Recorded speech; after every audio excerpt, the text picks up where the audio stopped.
सस्ता हो जाएगा महंगा। पेट्रोल आप बताएं 2013 में कांग्रेस की सरकार थी, उस समय हम लोग को $1.10 वेरियल मिलता था। आज $70 मिल रहा है कच्चा तेल, उसके बावजूद ₹162 तेल था और आज कहाँ ₹100 के लगभग ₹100 के पार हो गए। जहाँ तक तो ये सस्ता है या महंगा है आप बताएं। देश के यशस्वी प्रधानमंत्री को चुना गया था कि हमारे देश के भविष्य के लिए, हमारे देश के जनता के लिए, हमारे देश के युवाओं के लिए, हमारे देश की शिक्षा के लिए, ये शिक्षा व्यवस्था को ठीक करेंगे, हमारे देश के भविष्य को ठीक करेंगे। लेकिन ये देश के भविष्य को नरक में ले जाने का काम किया, देश के भविष्य को नरक में ले जाकर छोड़ रखे। आज हम लोग अपनी मेहनत के पैसे से गाड़ी खरीदे, अपने बचाव के घर परिवार के पैसे बचाकर गाड़ी खरीदे, लेकिन उनका कहाँ अधिकार है? हमारे गाड़ी के सब टैक्स देने के बाद गाड़ी लाके अपने घर में खड़ी करते, उनका कहाँ सा अधिकार है बनना हम लोग के गाड़ी में देती है? हम लोग इसलिए एथेनॉल के पैसे दे, हम लोग पेट्रोल के केवल पेट्रोल के पैसे दे रहे हैं, वो लोग नहीं दे रहे हैं। कई देशों की बात करते हैं, ब्रिटेन की बात करते हैं कि वहाँ भी इथेनॉल है। वो बात करते हैं देश विरोधी बात करते हैं, वो आदमी उनके अपने हित के लिए आवाज उठाते हैं, वो समझ लो देश विरोधी हो गया। ये काम आज भारतीय जनता पार्टी की सरकार करने का कर रही। हम अपने बच्चों की भीख मांग ले सकते हैं, हम अपने परिवार के लिए अगर खड़े हो जाए तो समझ लो देश विरोधी हो गए। आज देश की सरकार इस केवल काम कर रही है तो इसी पर काम कर रही है कि देश विरोधी किसी को भी आवाज उठाने न दिया जाए, उसको डराया जाए, उसको धमकाया जाए, ईडी सीबीआई की रेड करवाई जाए और लोगों को परेशान किया जाए कि अपने हक की आवाज न मांग सके। मोदी जी कह गाली मत दीजिए, सबसे बहुत गाली दे रहे हैं। गाली क्यों न दे? आदमी अपने अधिकार के लिए आपको चुना था, अपने भविष्य के लिए आपको चुना था, अपने देश के भविष्य के लिए आपको चुना था, लेकिन आपका देश का भविष्य बेड़ा गर्क करके आज हमारे बच्चों के देश का बच्चों के भविष्य का बेड़ा गर्क कर दिया। हमारे एक एक फैमिली, पूरी भारत देश की फैमिली का आप बेड़ा गर्क कर दिए। हम अपना अधिकार मांग रहे हैं, गाली क्यों न दे? आप गाली देने वाला काम क्यों कर रहे हैं? आप देश हित में काम करिए, जनता हित में काम करिए, युवाओं के हित में काम करिए, किसानों के हित में काम करिए। तो हम गाली नहीं आपको खुद नहीं बना के रखेंगे, सर जो बैठा के रखेंगे, लेकिन काम तो आप ही के अपने देश के भविष्य के साथ खिलवाड़ करके रखेंगे। सुरक्षित तो करते हैं, तो सुरक्षित तो करते हैं। कहाँ हिंदू सुरक्षित है? आप बताइए कहाँ हिंदू सुरक्षित है?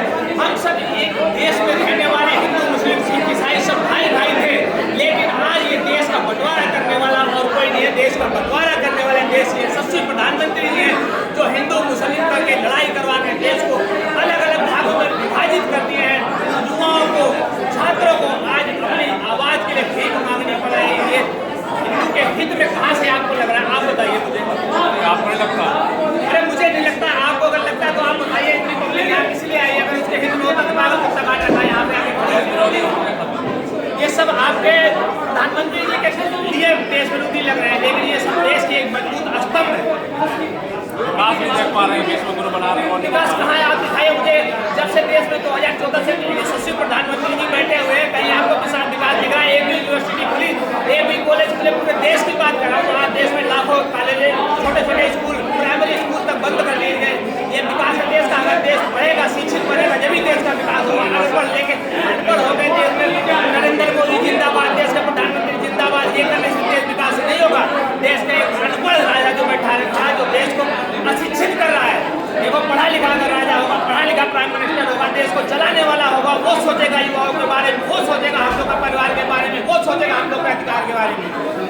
यूनिवर्सिटी बनाई जाती है, यूनिवर्सिटी तोड़ने में यूनिवर्सिटी पढ़ने के लिए लगे हैं कि जो लोग पढ़ रहे हैं वो भी ना पढ़ पाए, वो भी अशिक्षित रहे और हम लोग हमारे आगे ढोल बजाएं मोदी जी जिंदाबाद, मोदी जिंदाबाद। ये भारतीय जनता पार्टी की सरकार ने बनाए तो जरूर है। आज मैं आपके चैनल के माध्यम से कहना चाहता हूँ, बहुत कुछ बनाया है, लेकिन जो अंधभक्त बनाया है वो बहुत मजबूत बनाया है, जो कि अपने घर में बड़ी गद्दी पड़ रहे हैं। बिना नमक की सब्जी खाने की औकात नहीं, नमक खरीदने की बिना नमक की सब्जी खा रहे, लेकिन मोदी जिंदाबाद। अरे एक दिन तुम्हारे ऊपर भी पड़े। तो आज देश के हर युवाओं से, पूरे देशवासियों से कहना चाहता हूँ कि भारतीय जनता पार्टी जिंदाबाद करो। एक दिन खून के आंसू तुम भी रोगे, जब तुम्हारे बच्चों के ऊपर पड़ेगा उस दिन याद आएगा तुम्हें कि आज मैं रो रहा हूँ। लेकिन साथियों मैं बताना चाहता हूँ, बहुत देर हो जाएगी। जब तक आप रोने के लायक बच्चों के ऊपर पड़ेगा, आपके बच्चे के ऊपर पड़ेगा, उस दिन आपको अपनी असली औकात समझ में आ जाएगी कि भारतीय जनता पार्टी में रहने के बाद मुझे क्या सिला मेरा था। राम भक्त कौन नहीं है? दिल में होनी चाहिए राम की भक्ति। ये देखिए यहाँ बैठ रखा हूँ, सच्चे दिल से मानता हूँ और हमारे दिल में ये नहीं मैं ढोंग करूँ, यहाँ बैठ के दिखाऊँ कि मैं बहुत बड़ा भक्त हूँ।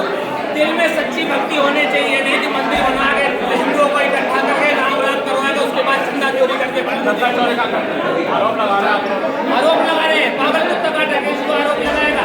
अगर चंदा चोरी हो रही है तभी तो कोई कह रहा है। ये मंदिर बनवाए हैं राम भक्तों के लिए, अपना पेट भरने के लिए, अपना पेट पालने के लिए मंदिर बनवाएंगे, अपना ट्रस्ट को पालने के लिए।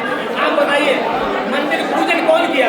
मंदिर पूजन देश के यशस्वी प्रधानमंत्री किए, मंदिर का उद्घाटन देश के यशस्वी प्रधानमंत्री किए, मंदिर के ट्रस्ट के मालिकों को देश के प्रधानमंत्री जी ने चुने हैं। तो चंदा चोरी होता है उसकी जवाबदेही कौन देगा? अगर छात्र प्रदर्शन कर रहे थे अब उन पर कार्रवाई होगी। आज बताइए छात्र अपने अधिकार के लिए बैठे हैं, अपने पेपर लीक के लिए बैठे हैं, उनके ऊपर लाठीचार्ज हो रही है। ये यशस्वी प्रधानमंत्री